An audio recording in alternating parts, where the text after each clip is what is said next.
Zašto nismo spavali 36 sati? Pođite sa nama u Grčku na Urana. Ovoga puta smo došli na super ideju da putujemo noću kako bismo izbjegli gužvu na granici. Šteta što je tu super ideju imalo još jedno 6000 drugih automobila, pa smo na granicama provodili i po 4 sata. Pa tako sada neispavani iz Nojevi stigo smo u Makedoniju gde smo napravili prvu pauzu. Bitno da nas je sunce ogrijalo.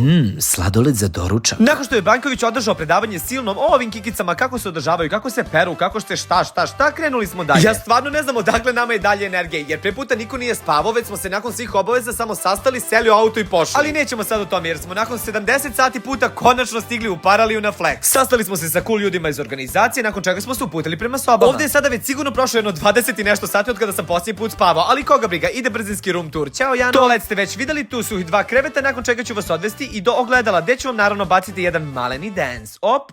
Taman kada sam želeo terasu da vam pokažem, napao nas je majmun. Mislili smo da je iz sorte majmuna lopuž, ali je zapravo samo bio povređen i tražio pomoć. Svi normalni ljudi bi sada legli da spavaju, sva sreća pa nismo normalni, već smo odmah na brzinu jeli i pod naletom adrenalina otišli na prvu dnevnu žurku. Da li vi kad otputete negde sa prijateljima potpuno isključite umor i svu energiju usmerite ka tome da što više vremena provedete zajedno i da apsolutno ništa ne propustite? I taman kada se završila dnevna žurka i kada pomislite da ćemo konačno da spavamo, ne, vraćamo se u hotel samo kako bismo se presvukli i krenuli na noćnu žurku. Ne znam ni ja odakle više crpimo energiju za sve ovo. Mladost, prijatelji, adrenalin, ko će ga znati. Zaprati me da ne propustiš naredne još luđe vlogove.